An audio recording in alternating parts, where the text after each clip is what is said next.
Drogheda sending this one in again, away by Cleary. Here's Burke.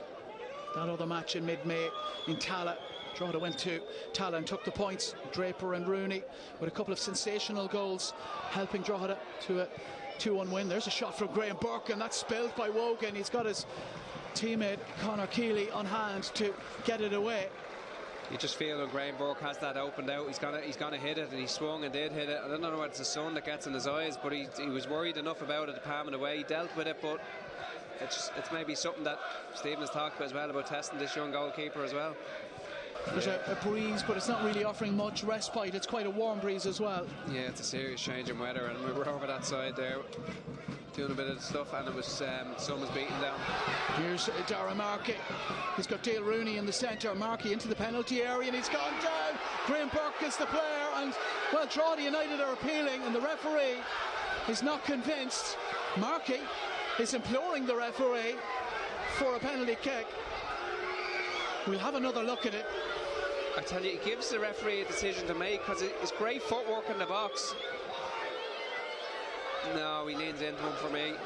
Conor Keeley is forward, so too Adegbiega.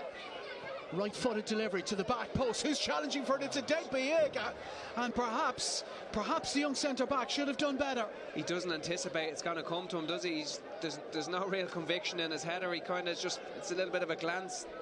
The delivery's perfect. There's no conviction in the header at all. It's a great chance. Adegbiega with defending to do. Chooses the safe option and heads it away from his penalty area. Here's Burke now. Nugent with time and space to measure across in towards Burke.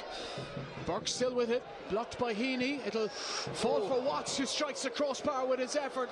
That was travelling, and Andrew Wogan grateful for the presence of his crossbar. He catches it so sweet, and one player you wouldn't want it to fall in if you were a Drogheda player is Dylan Watts on the edge of the box. He watches it all the way, and he just lets it bounce up for him. He absolutely cracks it on the money, and it just hits the crossbar. Very unlucky. Lopez header away. Noon is there for Drogheda. In again by Weir. Sean Hoare away as far as Luke Heaney, who measures a shot. Oh, it struck the post! And Leon Poles, did he get a touch? And he punches the air, Leon Poles, which suggests he may have got a fingertip to it. It came back off the post, but what an effort by Luke Heaney. He's caught it so well. He's right in front of us here, and we're thinking, is he going to hit this? He's 35 yards out. He catches it on the money with the top of his foot. If he gets a hand on that, I tell you what, that's some save.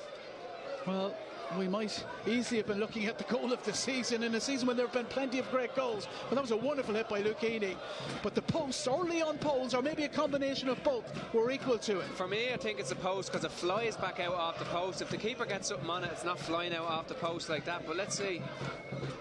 He may have touched it onto the post. I don't know. To me, it looked like post, but maybe he was just very grateful for his post, and that's why he punched the air. Well, yeah, let's have a look. Let's have a look now. Does he get a little something on it? If he does, it's ever so slight. Oh, I think it hits the post. Yeah. I think he's punching the air in the light that it doesn't beat him, says you. I think so. Watts with the cross in towards Kenny. It's off target. Johnny Kenny. Well, the cross found its intended target in Johnny Kenny, who helped it on towards goal, but off target. It's a super ball, isn't it? He's got to do better. You definitely want them at least working the goalkeeper, because as I said before in the first half, where the pace wasn't on the ball, the pace is on that ball. He's got to hit the target and work the keeper. Cleary, Poom, now Watts. Watts has a glance forward.